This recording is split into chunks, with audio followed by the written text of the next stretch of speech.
Hello, Wasnasenka. Welcome to fourth quarter language arts.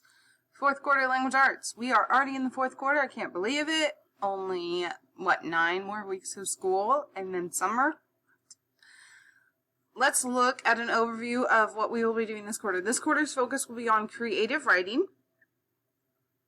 So our essential questions this quarter will be: how can grammar and conventions affect meaning? What is figurative language? What is the purpose of poetry?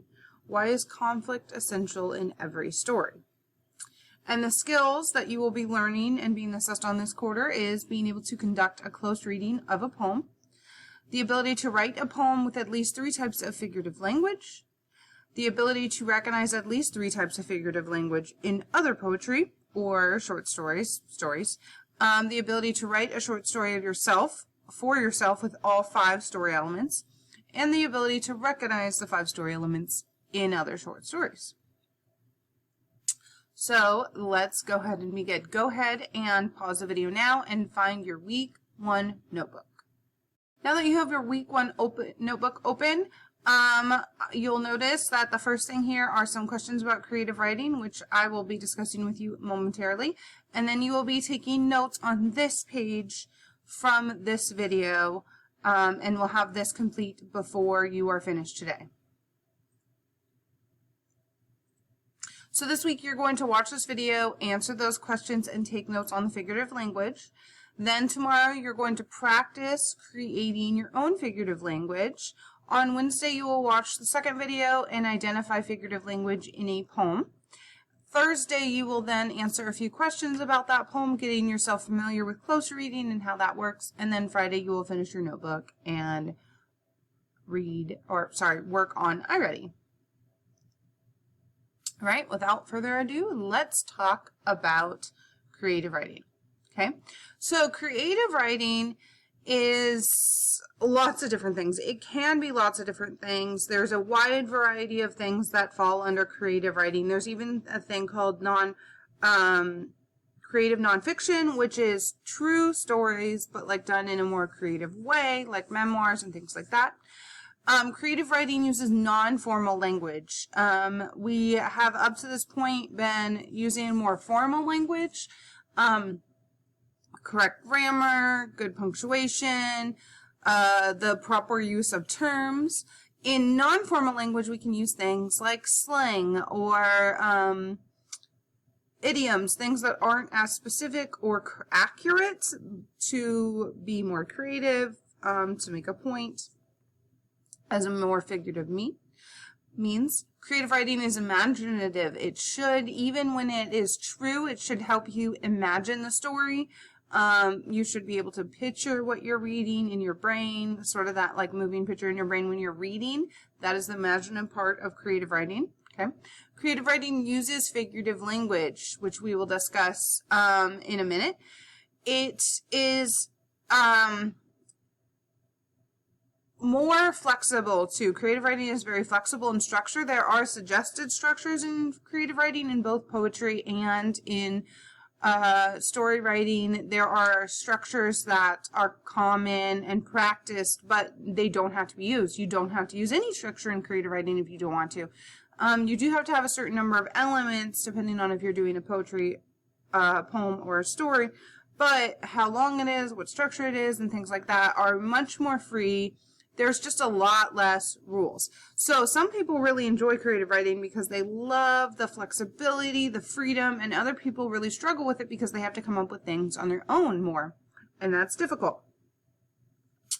So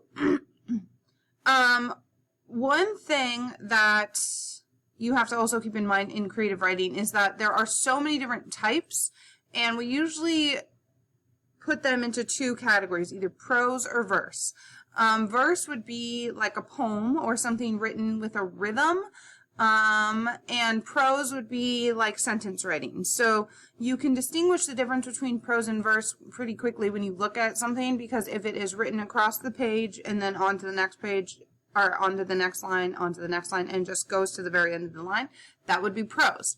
Verse would just be a line, and then next it would be another line, and then next it'd be another line. And that's one way to distinguish visually, but also you can tell a lot of times people will write in prose structure. There's a poet that I like, Amanda Lovelace, who actually periodically will have a poem written in verse, but written in prose structure. But that's not all the time. That isn't usually the case. So the best way, like visually, quickly to know the difference between prose and verse is if it goes all the way to the end of the line and then goes on, or if it stops, okay? Figurative language is the opposite of literal. And I thought I would demonstrate that to you by us watching a short video.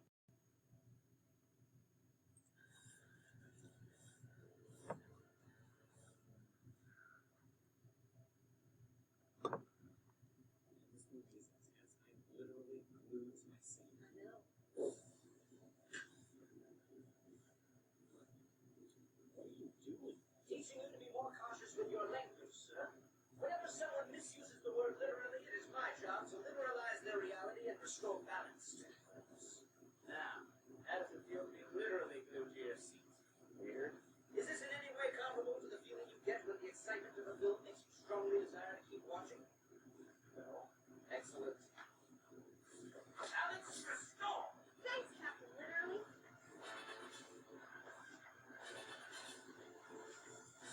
This book is so good, it'll literally fly off the shelves. Balance restore!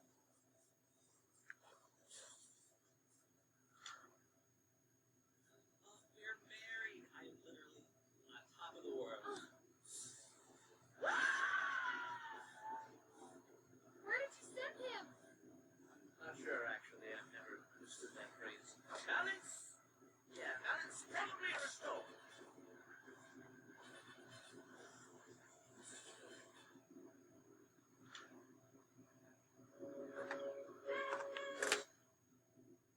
Okay, so hopefully you understand in that short little skit, that's funny, what it means to be literal as opposed to figurative. So when he said, I'm literally on the edge of my seat, he used the word literally in the opposite way because he literally wasn't glued to his seat. So Captain literally showed up to glue him to the edge of a seat, or it will literally fly off the shelves, and then it flew off the shelves.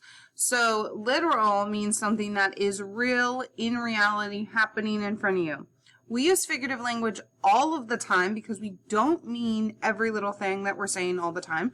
We're almost always using figurative language in our daily lives. We just don't actually recognize it. Like saying, I'm so hungry I could eat a whole horse. Not really. Like literally you can't actually eat a whole horse, but you're saying that you're that hungry. You're exaggerating, which is a type of figurative language, right? Okay. And in all of these, when you're being creative, one of the most important things to remember, and something that most people struggle with, is to being able to turn off your critical brain. Oftentimes people will be thinking so hard trying to come up with a creative idea, you're not being creative. If you are thinking about what your creative idea is, you're not being creative. Creativity is like gut reaction. First thought pops into your head, just go with it. Don't overthink it. Don't analyze it. Don't critique yourself. Just go with whatever crazy thing that you think of. And one way we're going to practice being creative is to do what's called a free write. And that's where you should sit down and write anything that pops in your head. It doesn't matter how weird, random, or silly it is. Just write anything that pops in your head for a certain amount of time and go with it. To try to practice that tapping into that creative brain that is separate from our critical brain.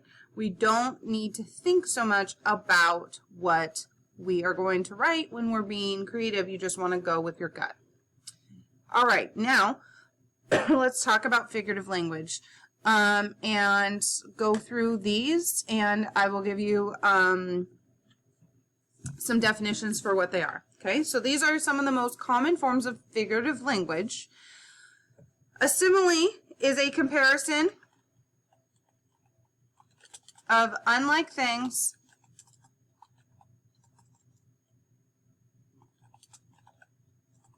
with, like, or as. They have to be two unlike things, though. People will sometimes be like, a basketball is like a soccer ball. Those are already similar. That's not a simile. A basketball is like a sun, not really similar, totally different. That would be a simile. A metaphor is a comparison without like or as.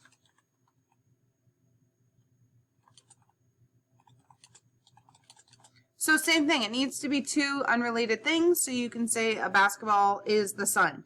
That would be a metaphor if you say is instead of like or as.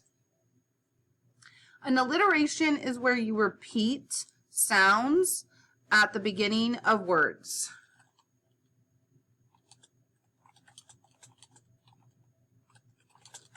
All of our tongue twisters are alliterations, like Peter picked a peck of pickled apples. I can't even do it. Anyways, the PPP sound repeating is the alliteration.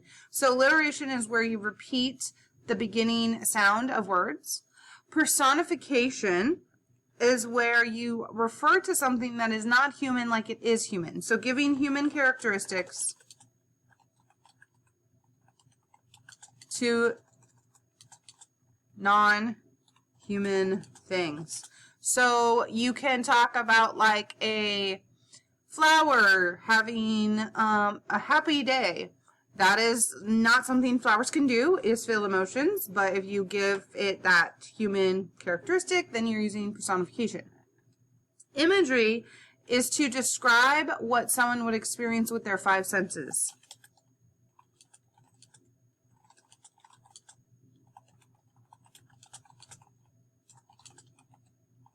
Like smell, taste, touch, hearing, and feeling. Smell, taste, touch. Anyways, you get it. Anyway, and so when you describe a scenario, like if you're at the beach, you would talk about the sand beneath your toes and the salty air in your mouth and smelling maybe dead fish and hearing seagulls, etc. You would experience everything that's going on. Idioms are phrases that are common, like what I said earlier, whereas I'm so hungry I could eat a whole cow or a horse. That would be an idiom because it's a phrase that is common in our culture that people use, but it doesn't mean what it means. It might have been a simile or metaphor at one point, but it is something that is used often, and so it's an idiom that people generally know what it means. Hyperbole is an extreme exaggeration. And an oxymoron is two things that shouldn't be true together. So I'm hungrily starving, or I am happily starving. That would be an oxymoron, sorry. Happily starving would be an oxymoron, okay? So it's two things that are shouldn't be true together. I always say happy or good morning is an oxymoron because I don't think mornings are good because I should still be sleeping. But that's not actually an oxymoron. I'm just exaggerating and being funny. Okay. So anything that seems like they cancel each other out, but you're using them purposely, that would be an oxymoron. A hyperbole is exaggerating. So like, oh, I'm so upset I could just die. That would be a hyperbole. An idiom is any common phrase. So like the early bird gets the worm. That would be an idiom. Imagery, like I was saying about the beach, or like walking into a busy diner and hearing the sounds and smelling greasy food and like feeling the grease on your skin. Personification. A lot of animal kid books are personification because they have the animals like talking and interacting with each other. Alliteration, remember this is a repeat of the beginning sound. So like Sally sold seashells down by the seashore. Metaphor is two things being like each other with the word is. An apple is a happy day. That'd be a metaphor. A simile would be an apple is like a happy day. All right. So make sure you take notes on this, pause if you need to, and then tomorrow you need to come up with your own examples of each type of these.